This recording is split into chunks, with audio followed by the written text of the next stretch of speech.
Hello everyone. Today I'm talking to a very interesting founder of a Korean brand called Koriken. Korean cuisine is fast becoming a very popular category in India. And today I'll talk to Hassan to understand what motivated him to start a Korean cuisine brand. Listen in, guys.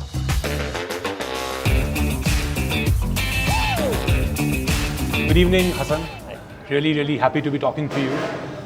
Koriken is fast becoming a great Gen Z brand. I would love to hear from you on what it took to make this brand that has become today. And in the next 15-20 minutes, would love to know how this actually happened. Hassan, so how did Koriken happen? Like Korean brand in India, what's the story behind it? Korean goes back to when I was in Canada. Okay. I went there actually for my masters and worked there for a bit.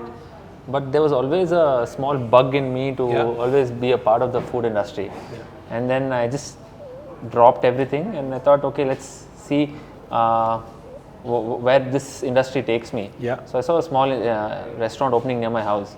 I just dropped everything and just entered the kitchen and told that I want to start something in this industry. So can you take me in? Yeah. And that's how my journey started. That was still in Canada? That was in Canada, yes. Okay. So back there, you have an MBA degree or you have a school degree. It doesn't matter.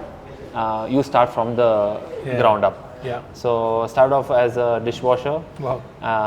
Worked myself up to as a mise en place chef, as a prep chef, and then on the line. Yeah. Then when I was working on the line, I was working under a Korean chef. Wow. So I got a little bit of an experience of Korean cuisine there. Yeah. And also, whenever we used to hang out us as friends, I noticed that we would always go to Korean fast food. There was a lot of overlap on the flavor profiles for Indian food and Korean food. Is that so? Yeah. Okay. Very strong on a different level, different kinds of flavors. It could be the sweet, spicy, tangy. Yeah. That's how Indian flavors are. Yes. So I'm like, okay, there's something here. Yeah. And that was always in the back of the head. And then when I moved back to India, I saw this opportunity. I noticed that there's not a lot of, there's no Korean fast food brand actually. Yeah. A lot of mom and pop shops run by Koreans themselves. And they're limited to a few people who can spend so much and who are okay with being that adventurous kind of a customer. But not to people who are watching this K-drama, K-pop frenzy, and I thought, okay, let's cater to them. Yeah. That's how it started about. I had a little bit of experience, I saw a little bit of an opportunity, and then let's just start it off. So introduce us to the Korean food. What are the top 2-3 components, items? Like, assume that our audience does not know much about it. What is Korean food like? Korean food is, if I would want to explain, Koriken specializes in Korean street food. Okay. So Korean street food has a lot of things. If you walk along Bombay, you get a lot of street food. Yeah. Similar, when I was traveling Korea as well, I saw everyone being passionate about food. Nice. So it would be with the fried chicken, or they would have waffles on the street. Waffles on the street. Yeah. They would have corn dogs. What is corn dog? Corn dog is a little adaptation of hot dogs from US and adapted by the Koreans themselves. Okay.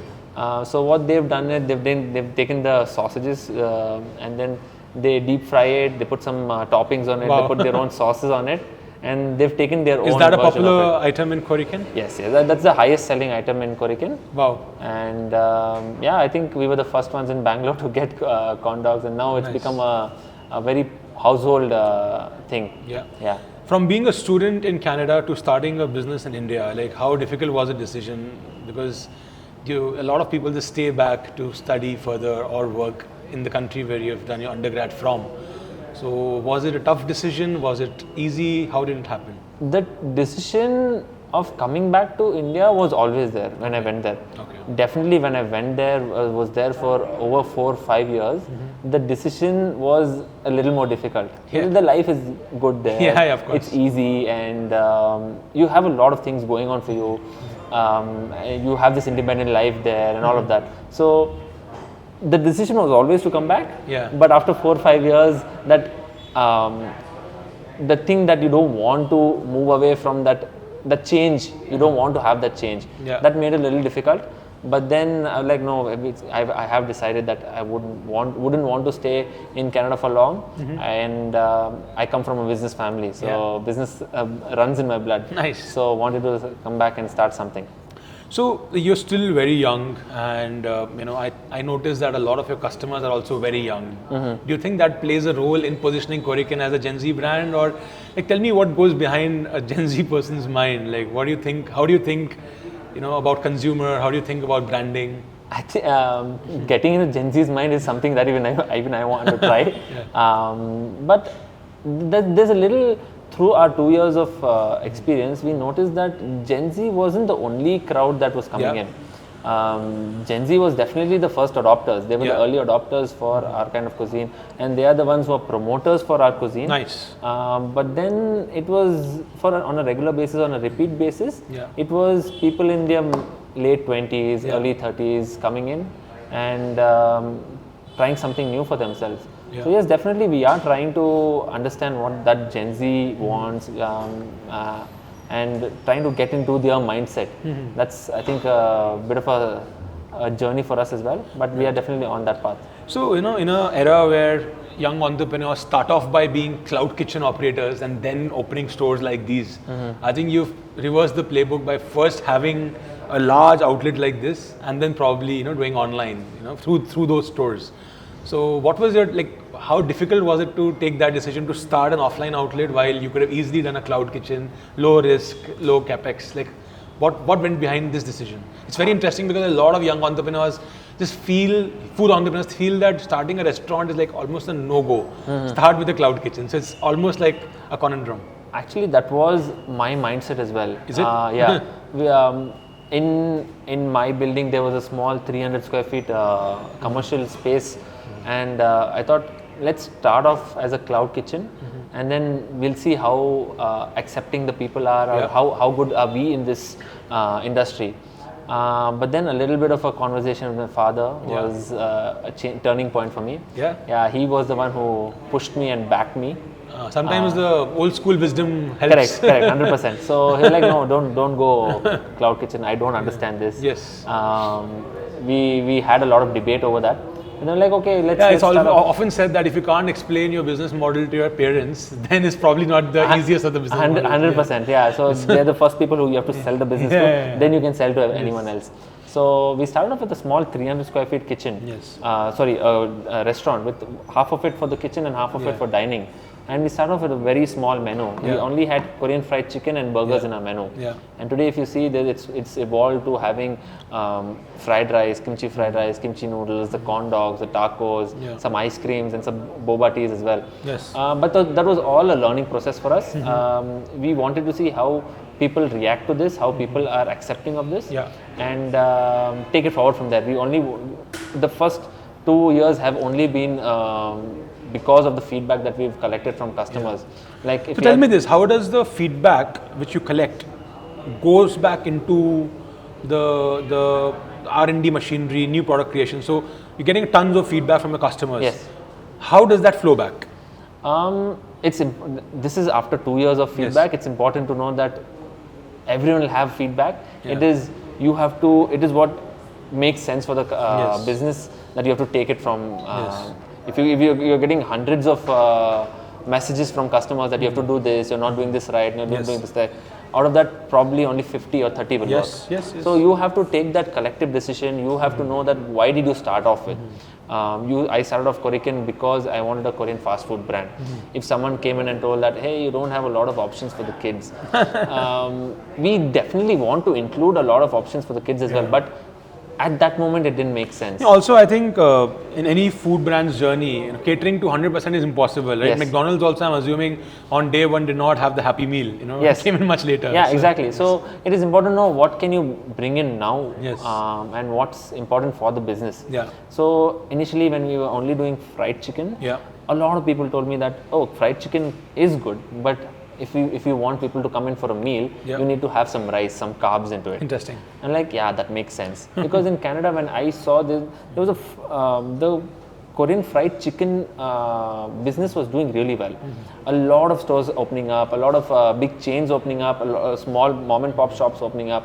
So I'm like, okay, this is something interesting, and I thought of bringing that same thing here, but it doesn't work. The Western consumers are not the same as Indian consumers. Yes. We can't just have a Korean fried chicken meal by its own. We need some heavy carbs that we can need go that. along with it. Yes. And actually, fried chicken would just be a side thing. Exactly. So that's how we introduced a lot of the meals, the fried rice, the noodles, Got it. the bibimbaps and stuff like that.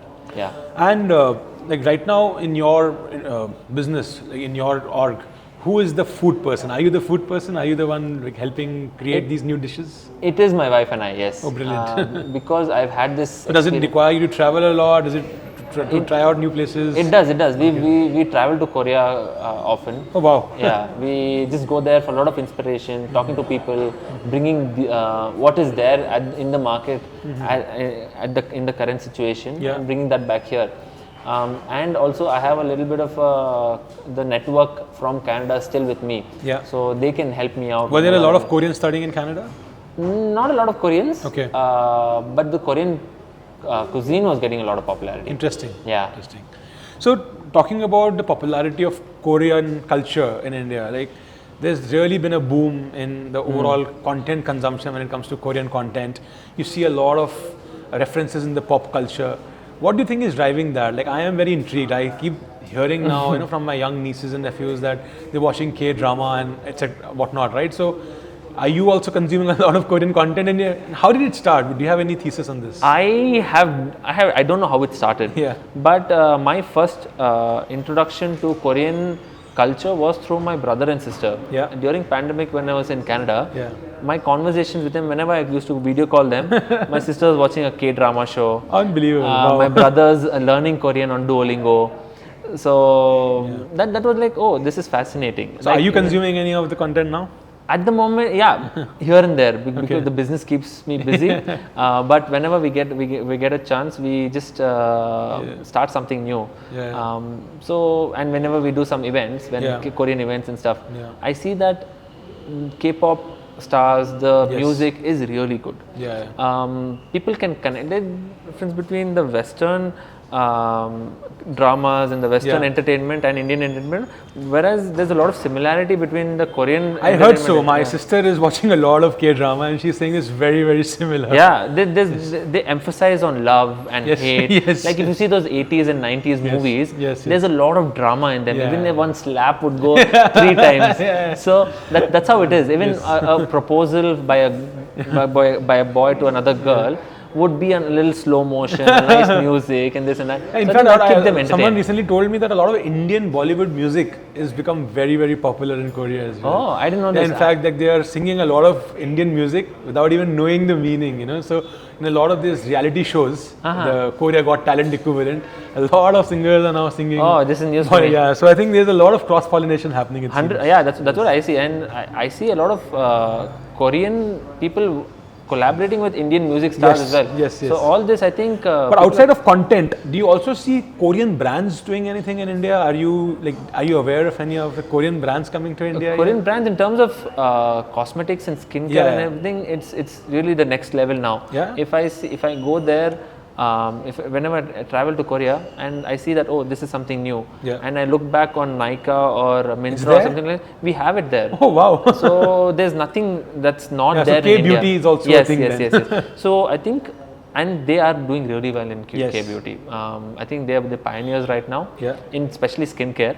That's what I've been told by my wife and my sister, that the skincare products are really good. Brilliant. And the treatments and everything are really good. So I think all this builds a lot of familiarity, and that helps our business as well. And people, they consume so much Korean content, they're consuming Korean beauty products. So why not consume Korean food as well? There is clearly tailwinds for you, I think. Yes.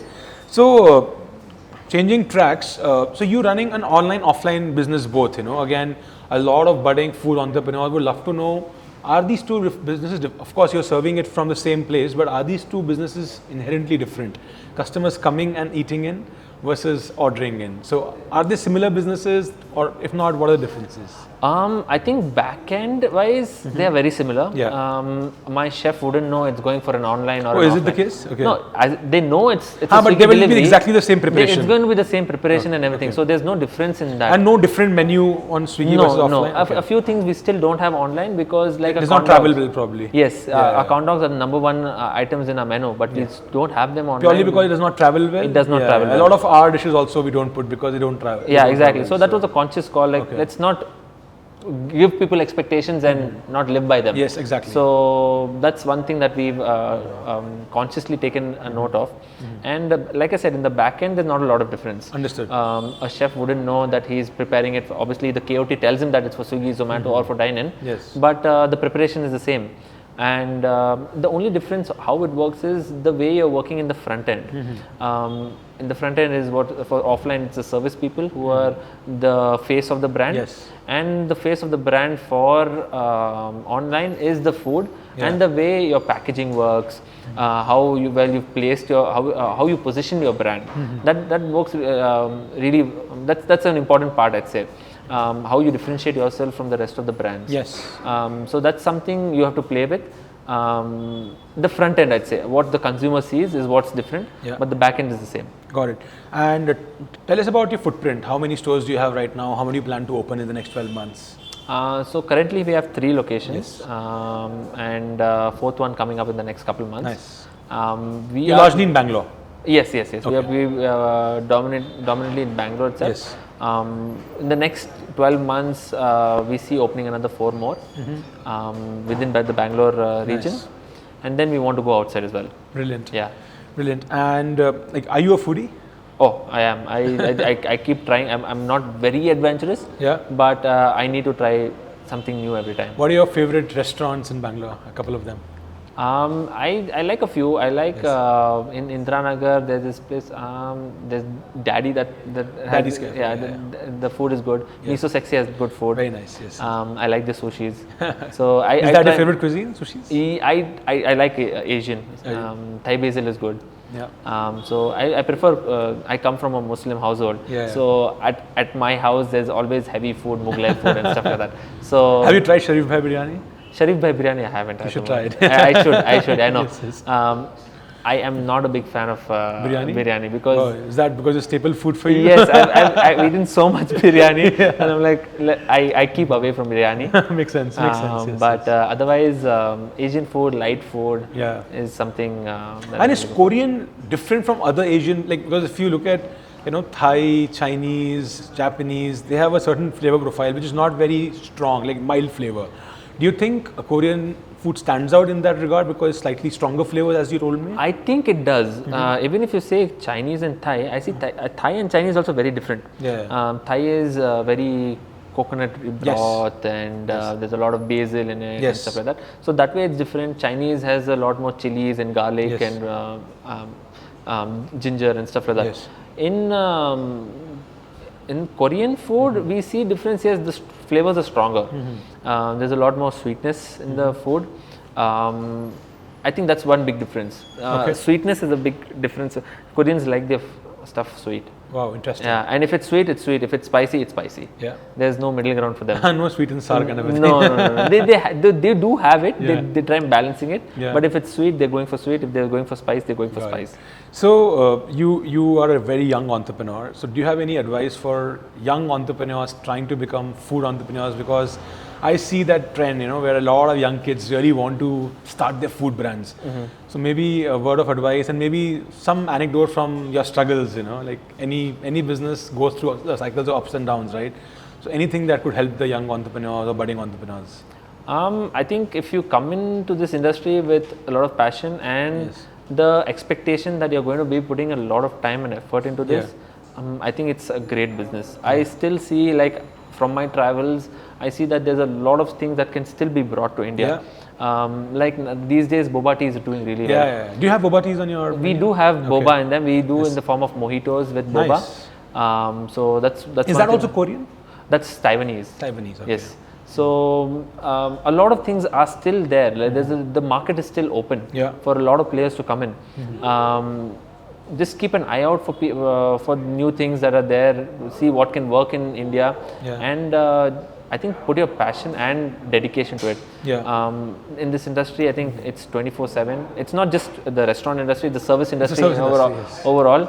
At any time, your customer is going to call you, or your store is going to call you. There's a crisis every moment. Every day is a new day. Food is tough. Every day is a new day.